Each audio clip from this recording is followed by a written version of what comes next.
Selamat pagi semuanya. Perkenalkan, nama saya Timothy Saman dengan NIM 112110079. Di sini saya akan menjelaskan mengenai perilaku organisasi di dalam perusahaan.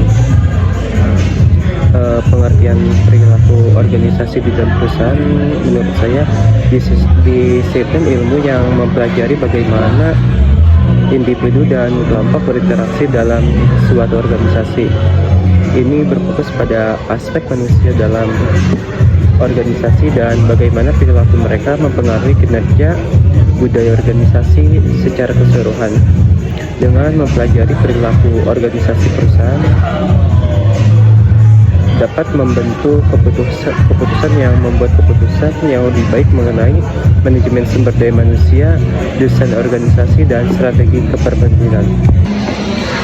Lalu ada aspek utama perilaku organisasi. Yang pertama ada perilaku individu. Perilaku individu ini meliputi motivasi, merupakan kekuatan pendorong yang mengarahkan tindakan individu. Lalu yang kedua ada kepribadian. Setiap individu memiliki ciri-ciri kepribadian yang mempengaruhi cara mereka untuk berinteraksi dalam lingkungan kerja. Misalnya, seseorang yang introvert mungkin lebih cenderung bekerja mandiri, sedangkan yang ekstrovert cenderung lebih mudah berinteraksi dengan tim. Lalu ada kebutuhan.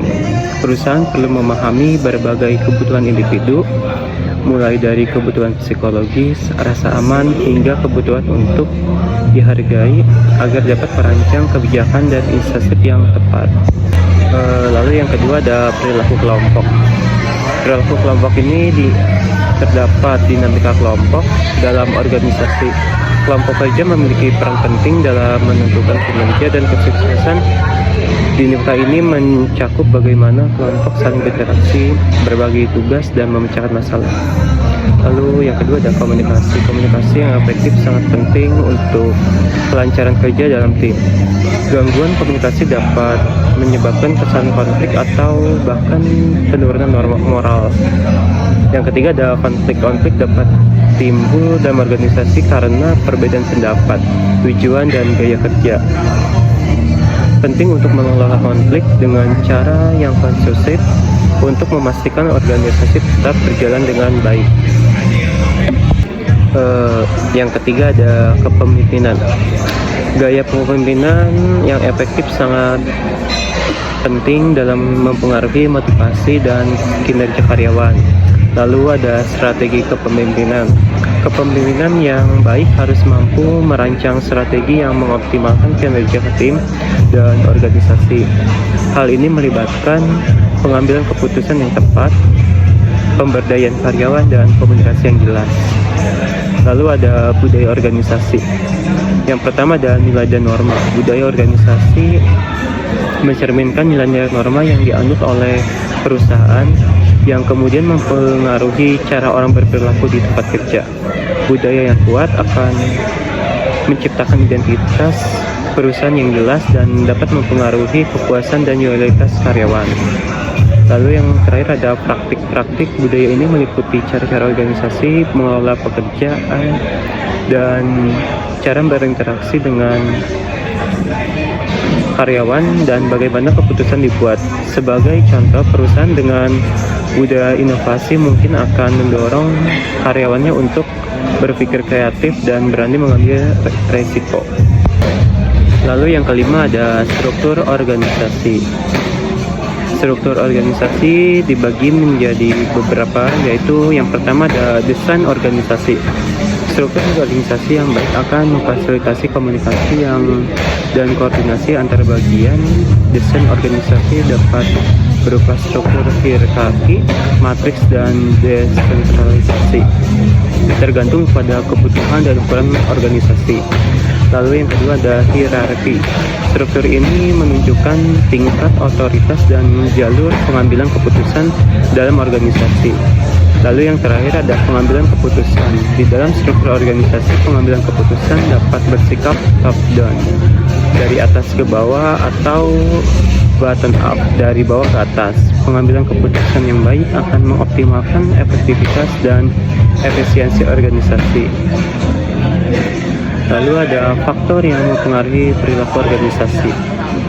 Yang pertama ada faktor internal seperti kepribadian, motivasi, dan kebutuhan individu. Mempengaruhi bagaimana individu berperilaku dalam organisasi. Sebagai contoh, individu yang memiliki tingkat kecerdasan dan emosional yang cenderung tinggi dan lebih sukses berinteraksi dengan kolega dan mengelola stres di tempat kerja. Lalu yang kedua ada faktor eksternal, lingkungan kerja. Faktor seperti desain ruang kerja, lalu suasana kerja, dan hubungan sosial di luar pekerjaan dapat mempengaruhi kenyamanan produktivitas individu. Lalu ada teknologi. Kemajuan teknologi membawa dampak pada cara bekerja dan interaksi dalam organisasi. Organisasi perlu beradaptasi dengan perubahan ini untuk tetap kompetitif. Lalu yang terakhir ada perubahan sosial. Perubahan sosial dalam masyarakat seperti peningkatan kesadaran terhadap keberagaman dan inklusi mempengaruhi budaya dan kebijakan perusahaan. Lalu ada faktor psikologis. Persepsi cara individu memandang dunia dan situasi dan sekitar mereka dapat mempengaruhi bagaimana mereka berperilaku. Sebagai contoh, jika seseorang merasa tidak dihargai, mereka mungkin akan menjadi kurang produktif. Lalu yang kedua ada sikap dan emosi. Sikap terhadap pekerjaan dan organisasi juga mempengaruhi kinerja dan hubungan interpersonal tempat kerja. Emosi seperti stres atau kebahagiaan juga memainkan peran dalam kesejahteraan individu. Lalu yang ke-8, faktor sosial. Interaksi sosial. Interaksi antar individu atau kelompok di tempat kerja sangat mempengaruhi budaya dan kinerja organisasi. Semakin baik hubungan antar kolega, semakin besar kemungkinan untuk terciptanya kerjasama yang efektif. Lalu ada dinamika kelompok. Interaksi dalam kelompok baik dalam tim formal ataupun informal dapat memperkuat dan atau kelemahan kinerja kelompok tersebut. Yang ke-9 ada tujuan memahami perilaku organisasi. Yang pertama, meningkatkan kinerja dan produktivitas. Dengan memahami faktor-faktor yang mempengaruhi kinerja individu dan kelompok, perusahaan dapat meningkatkan produktivitas melalui kebijakan atau strategi yang tepat. Lalu mengurangi konflik dan meningkatkan kerjasama tim. Dengan pengetahuan tentang dinamika kelompok atau perusahaan dapat merancang intervensi atau mengurangi konflik yang meningkatkan kolaborasi. Lalu yang ketiga ada meningkatkan kepuasan kerja dan retensi karyawan.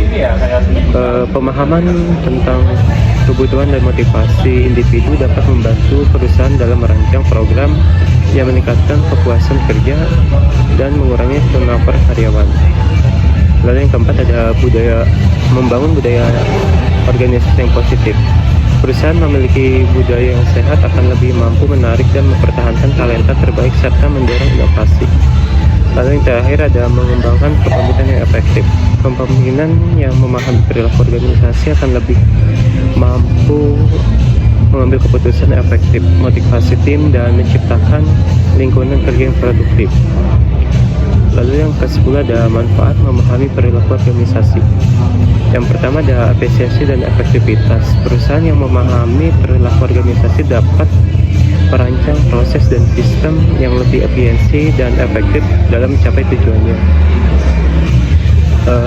Lalu yang kedua ada lingkungan kerja positif. Pemahaman ini membantu menciptakan lingkungan yang mendukung kesejahteraan karyawan, yang pada gilirannya karyawan dapat meningkatkan produktivitas dan kreativitas. Lalu yang ketiga ada kualifikasi kehidupan kerja. Dengan memperhatikan aspek psikologis dan sosial, perusahaan dapat menciptakan kondisi kerja yang lebih baik bagi karyawan, meningkatkan keseimbangan kerja hidup. Lalu yang keempat, mengurangi biaya dan meningkatkan portabilitas organisasi yang mengelola perilaku organisasi dengan baik, yang dapat mengurangi turnover meningkatkan kepuasan pelanggan, menurunkan biaya terkait dengan konflik internal atau kegagalan manajerial. Lalu yang terakhir ada daya saing. Organisasi dapat mengelola perilaku organisasi dengan baik dan lebih adaptif terhadap perubahan yang dapat menghadapi tantangan yang lebih besar di pasar. Kesimpulannya, memahami perilaku organisasi yang sangat penting untuk menciptakan lingkungan kerja yang sehat, produktif dengan mengelola faktor-faktor yang mempengaruhi individu dan kelompok. Organisasi dapat meningkatkan kinerja, minimalkan konflik, dan mencapai tujuan yang lebih besar. Perilaku organisasi bukan hanya tentang apa yang dilakukan oleh individu, tetapi juga tentang bagaimana mereka berinteraksi dan berkomunikasi dalam organisasi secara keseluruhan. Semoga penjelasan ini dapat memperkaya pemahaman saya dan teman-teman semua, dapat membantu tugas akhir lebih mendalam. Terima kasih, selamat pagi.